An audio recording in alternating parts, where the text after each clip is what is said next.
कोई भूमि का टुकड़ा नहीं, भारत जीता जागता राष्ट्र पुरुष है। हम जिएंगे तो इस भारत के लिए, हम मरेंगे तो इस भारत के लिए। और मरने के बाद अगर कोई हमारी अस्थियों को कान लगाकर सुनेगा तो एक ही आवाज आएगी, भारत माता की। Good morning to all of you, respected dignitaries, guests, principal and teachers and my dear friends. I, Kotadia Prachi, on the sacred occasion of 80th Independence Day, give my warm wishes to everyone, to the enthusiastic people of the incredible India. Our tricolor is more than just a flag. When it soars high in the sky, that's the pride of 140 crore Indians. It is our freedom fighters' memory, our constitutional strength, and the aspiration of a new India. मत पूछो मुझसे ये देश क्या है, ये कागज पर खींची लकीर नहीं, ये उन वीरों की आखिरी सांस है जिन्होंने पीछे मुड़ के देखा नहीं। ये मंदिर भी है, मस्जिद भी है, गुरुद्वारा गिरजा घर भी है। देश नारों से ऊंचा होता है, देश झंडों से बड़ा होता है, और जब ये इंसान हारता है तो अपना तिरंगा भी रोता है। India broke away from colonial domination on August 15th, 1947 and began its journey as a free nation. But there were many bumps in the path. The poverty was pervasive, there was insufficient infrastructure, there was little literacy and several social stigma.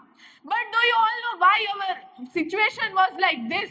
It was because the Britishers drained $45 trillion from India over time. But India believes in karma. Our ancient wisdom says, Udyameni hi siddhyanti karyanani na manorathe, which means actions are accomplished through effort, not merely through wishes. We dreamed, we worked, we preserved, and we progressed. Our history speaks enough, our culture is wide, we have a different language as we go in a different state. Our history remembers each and every single person who helped us get our freedom back, who gave their lives happily for our freedom. Bhagat Singh, Sukhdev, Rajaguru, who were hanged at the merely age of 23 years. Why? Because they were demanding freedom, because they were demanding equal rights. The great warriors like Rani Lakshmi Bai, who fought till her last breath.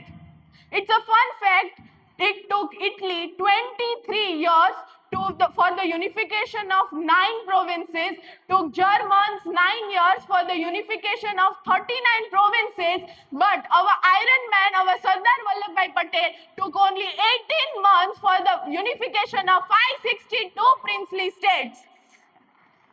At the time of independence, our GDP was only 20 to 30 million dollars. But today, as we stand here, our GDP is 4.15 trillion dollars, which is the highest growing economy in the world. We have moved from scarcity to capacity, from dependence to resilience, from a closed economy to an integrated economy, from a largely agrarian country to a diversified country, from a technology importer to a technology innovator. We have had a long breakthrough.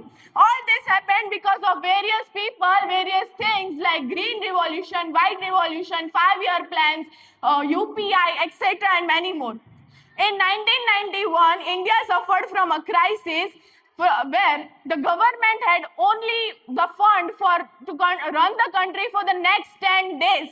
But that is when our finance minister of that time, Dr. Manmohan Singh, stepped up and launched the LPG reforms, that is liberalization, privatization and globalization, which led to our development till today. The recent event where Pakistani terrorists killed 26 innocent terrorists, in our revenge, we gave Operation Sindoor, the operation which was led by great women like Sophia Qureshi and Vyoma Singh. We always think woman can't do that, woman can't do this, but that is always wrong because woman can do anything she wants.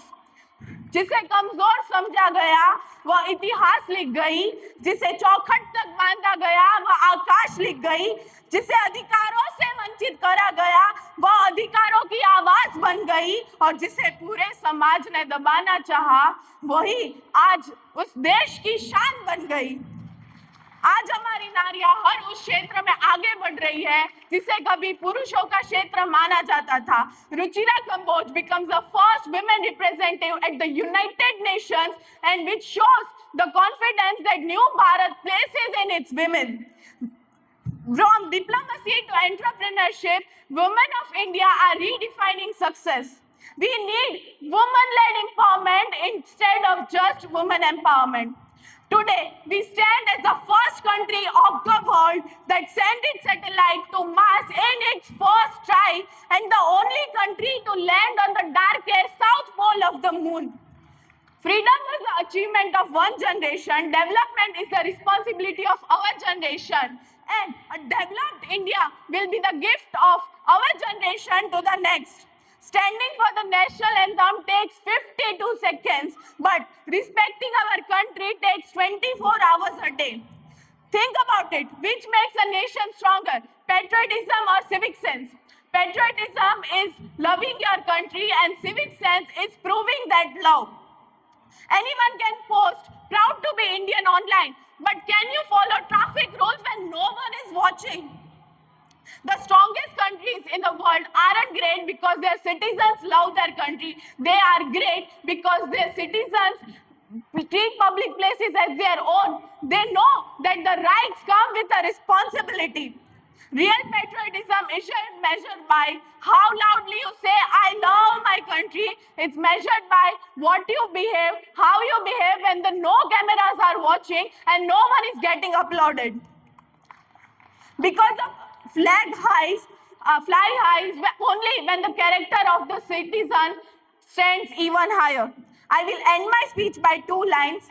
जहाँ पवन बहे संकल्प लिए, जहाँ पर्वत गर्व सिखाते हैं, उस देवभूमि के ध्यान से मैं सदा धन्य हो जाती हूँ. है भाग्य मेरा, सौभाग्य मेरा, मैं तुमको शीश नमाती हूँ, मैं तुमको शीश नमाती हूँ. जय हिंद. Thank you.